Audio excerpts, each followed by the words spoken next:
Good day, everyone. So, today we will be discussing the first part of the next topic for Elective 3, which is risk management and analytics. So, let's start. First, let's define what is risk. So, sabi dito, risk refers to the likelihood that an unwanted or negative event will occur and the potential impact of that event.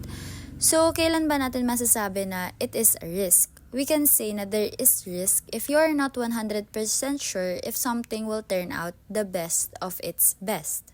So, risk is a measure of uncertainty or the possibility of loss, damage, or any negative outcome. Ibig sabihin lang, kapag may risk, may chance na may mangyaring hindi maganda. For example, sa business, may risk na malugi kung hindi maganda ang takbo ng market nila. Meaning, the higher the risk, mas greater ang chance of uncertainty or negative results. Kaya, it is important to manage or reduce it. Moving on, so sa picture, here you can see a risk meter indicating low, medium, or high risk. So, sabi dyan, if low ang risk, low lang din yung likelihood na it will happen, minimal yung impact, and no immediate action. Meaning, pwede pa siyang ipagpaliban. If medium naman yung risk, yung likelihood and impact niya are both moderate, and yung course of action naman is monitoring pa lang. Then, if high naman, ito na yung need ng immediate action to not cause further harm or negative impact. So, sabi dyan, these categories are relative and may vary depending on the context or industry. It means lang na subjective or relative ang impact sa industry or context niya. For example, if there are two food businesses, yung isa small business pa lang and then yung isa large company na. So, if sa small business, hindi magustuhan ng customers yung products nila, bababa yung sales and possible na malugi agad sila since limited lang yung resources and capital nila. While yung large company naman, if mag-o-offer sila ng bagong food or products and hindi to mag-click sa consumers nila, pwedeng bumaba yung sales pero dahil malaki ang company, mas kaya nilang i-adjust or i-phase out ang product ng hindi agad nalulugi.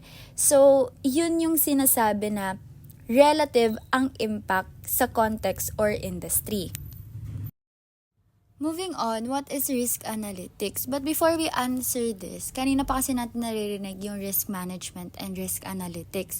So, what's their difference? And i-define na din natin what is risk analytics. So, they are used interchangeably. But when we see risk management, older term siya, mas ginagamit siya before. And risk management refers for managing risk.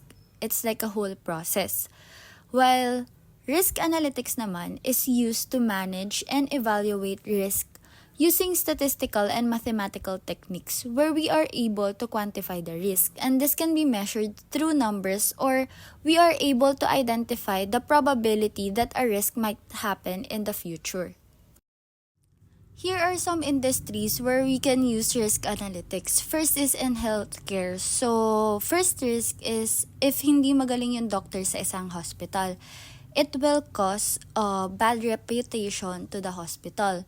Next is risk din yung pagkakaroon ng brain drain, which is happening in the country kasi more doctors are migrating to other countries para doon na mag-work, and this might cause yung shortage ng number of doctors sa Philippines. So, next is yung sa finance. So, we can use risk analytics to manage yung credit risk, investment loss, and bankruptcy. Then, for insurance naman, let's say na ang root cause or ang risk is madaming patients with prior medical concerns. So, to mitigate na malugi ang isang insurance company, yung course of action nila is that dapat yung clients nila should be certified by their trusted doctors before signing contracts para hindi sila malugi. Then lastly is for the manufacturing industry. So dito yung pinaka-common na ginagamitan ng risk analytics. So let's say, biglang nawalan ng supplies ang isang company. If there's no supply, there will be no products. If walang products, then there are no clients and sales. Another example is when workers neglect the company's policy. Ang impact nito sa company is bad reputation and also financial risk. if na-harm yung employee nila within the premises, of course, sila yung sasagot ng mga financial needs nung kanilang employee. Another is the most common problem sa manufacturing, which is machine problems, kasi this will result to no production in the company and may cause significant losses. Moving on, let's talk about risk management. So in the picture, you will see the process in risk management. This is a sequential process used to identify, assess, and mitigate potential risks that could negatively impact a business, a project, or a decision. It helps to minimize losses, ensure stability, and improve decision making through addressing uncertainties. So, the process is to identify, then analyze, assess, control, and review. So, let's further explain each process in the next slide. So first is identify risk. So we are identifying the threats or potential risks that might or could impact an organization. So this includes brainstorming, which refers to the interviews or any type of data gathering to ensure that an event can really cause risks. So nandito yung mga risk managers. Then next is checklists.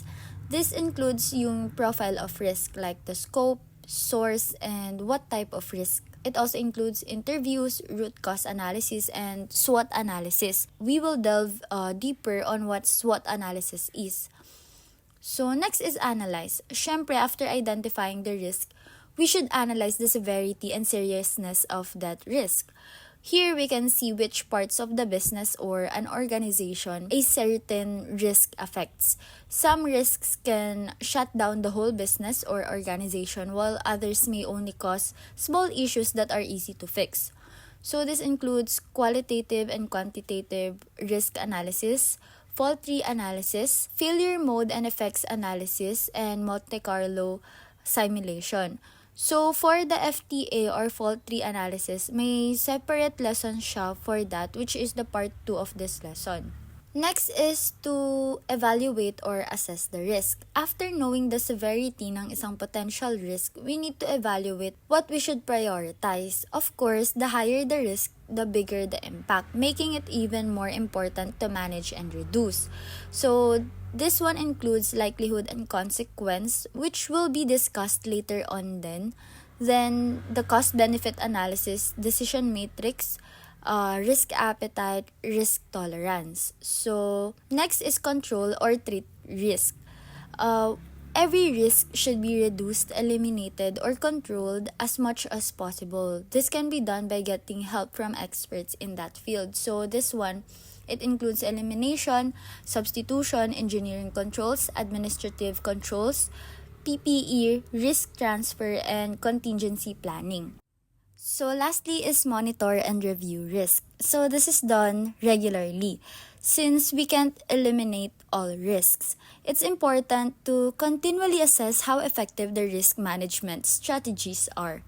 It includes ongoing assessment of risk, review of risk management strategies, monitoring of risk control measures, review of contingency plans, and lastly is the regular reporting. So like I said a while ago, we will delve deeper on what SWOT analysis is. So what is SWOT analysis? SWOT stands for strengths, weaknesses, opportunities, and threats. And it is used for risk management because it allows you to analyze both the internal and external factors such as the strengths and weaknesses, opportunities, and threats. And if gagamitin natin siya for risk management, it will support and enhance an organization's overall strategy. So, SWOT is categorized into two parts, internal and external factors. Internal factors include strengths and weaknesses. So, strengths are the internal qualities that give an opportunity to an organization. It gives an advantage to an organization. Think of it like assessing yourself. What strengths do you have that others don't? So next is weaknesses. These are the limitations that may hold an organization back from reaching its goals. Next is the external factors, which includes opportunities and threats. Opportunities are the external factors that an organization can use to its advantage. while threats are the external factors that could negatively impact the organization. We can connect these concepts by saying that opportunities arise because of certain strengths, since both of them are positive, while threats may exist due to certain weaknesses. Understanding these relationships helps organization and individuals create better strategies for success. And lastly, above, you can see some sample questions that can help you assess and apply SWOT analysis. So this is what SWOT analysis is all about. Now let's talk about likelihood and consequences. So, what is likelihood and consequences? In risk management, likelihood and consequences are used to assess and understand risks. Likelihood, or the probability, how likely is it that a risk will happen? Pwede siya i-measure as rare, unlikely, possible, likely, and almost certain. For example, how often does a data breach occur? For the consequences or impact, what happens if the risk does occur?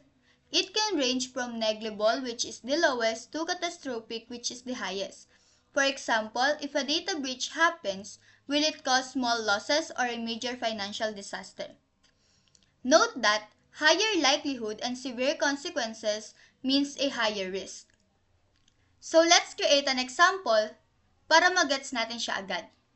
Imagine you're going to cross the street, or let's say natatawid ka sa may Kapitolyo. Likelihood, how likely is it to happen?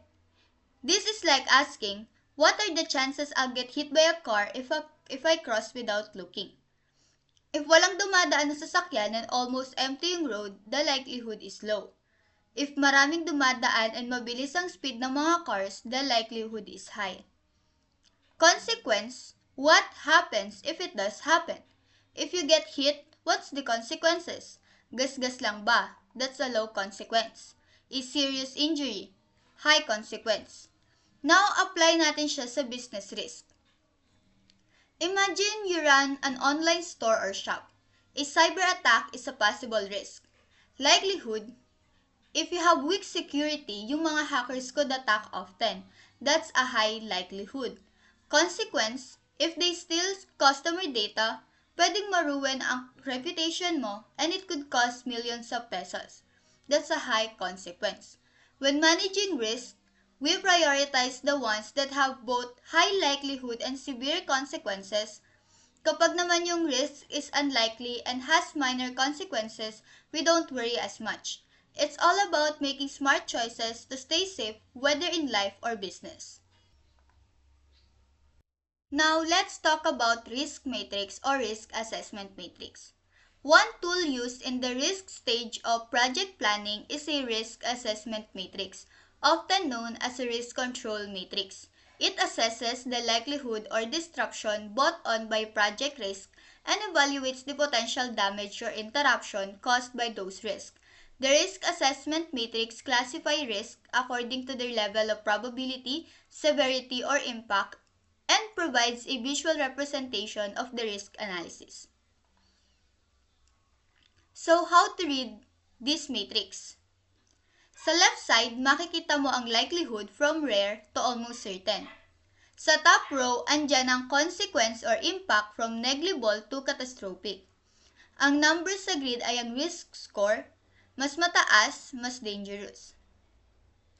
So, let's give an example. Kunwari, ine-evaluate mo ang risk ng data breach sa isang kumpanya.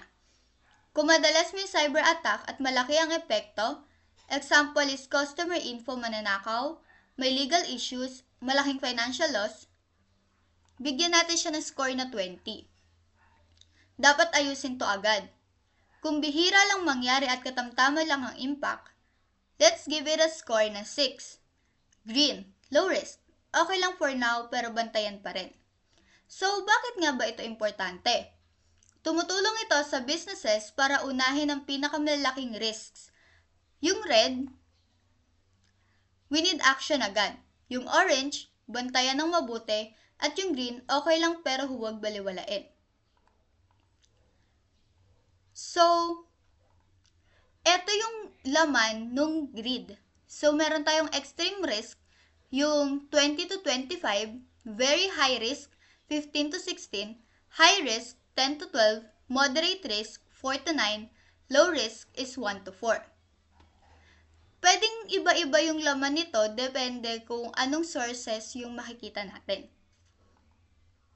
So, likelihood definitions. Rare, posibleng mangyari pero sobrang unusual. Parang once lang sa 50 years o baka hindi pa. Unlikely, pwedeng mangyari pero magugulat ka kung mangyari nga. Mga once lang sa 11 to 50 years. Possible, may chance mangyari sa ilang situation, mga once sa 2 to 10 years. Likely, inaasahang mangyari sa karamihan ng sitwasyon. Hindi na nakakagulat, pwedeng once a year hanggang 10 beses sa isang taon. Almost certain, siguradong mangyayari. Halos hindi na maiiwasan, pwedeng 10 plus times per year.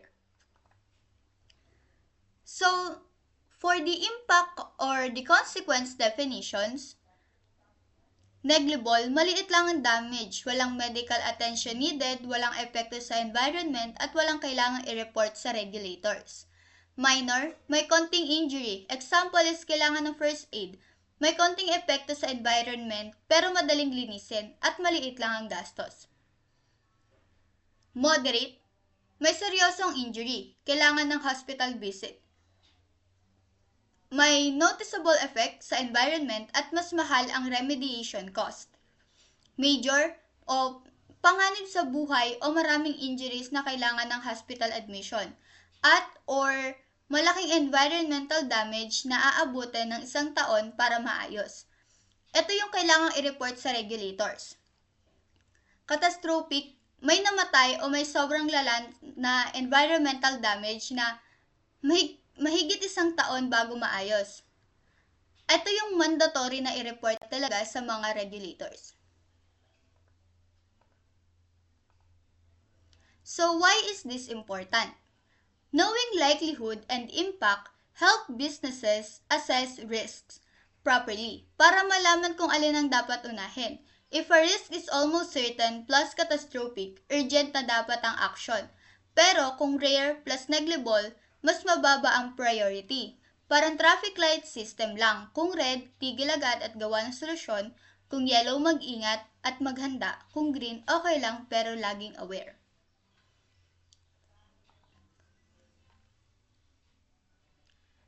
Now, let's shift our focus sa confusion matrix.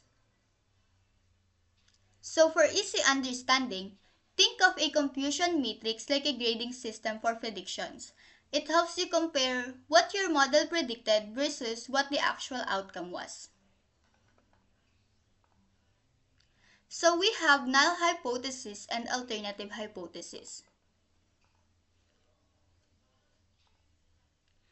The null hypothesis and alternative hypothesis are two opposing claims for which researchers use to statistically test to evaluate the evidence. So, the null hypothesis or the age is 0, nothing special is happening. Dito is nakalagay is there's no effect in the population. Yung null hypothesis is always negative. Alternative hypothesis or age A or age 1, there's an effect in the population. Something is happening. Example, the new medicine works. Alternative hypothesis naman is always positive. The goal of testing is to see if we can reject age 0 in favor of age 1 based on data.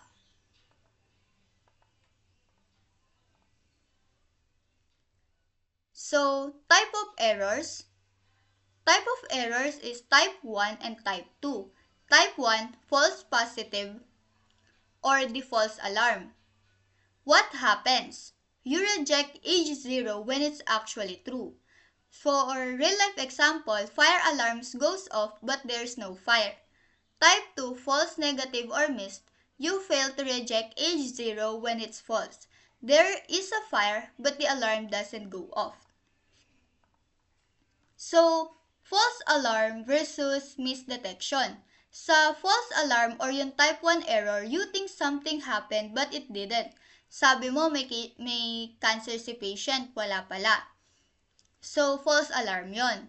Type 2 or the misdetection or missed, something actually happened but you missed it. Sabi mo walang cancer si patient, meron pala. So, let's give an example muna bago natin alamin kung paano basahin si confusion matrix. For example, a police radar detects speeders. False alarm or false positive type 1, the radar thinks you're speeding even though you are driving legally. Sa misdetection or false negative or type 2, you are speeding but the radar fails to detect it. So, how to read confusion matrix? So, let's say na ang prediction mo is may cancer si patient. So, pinasitive mo siya sa prediction.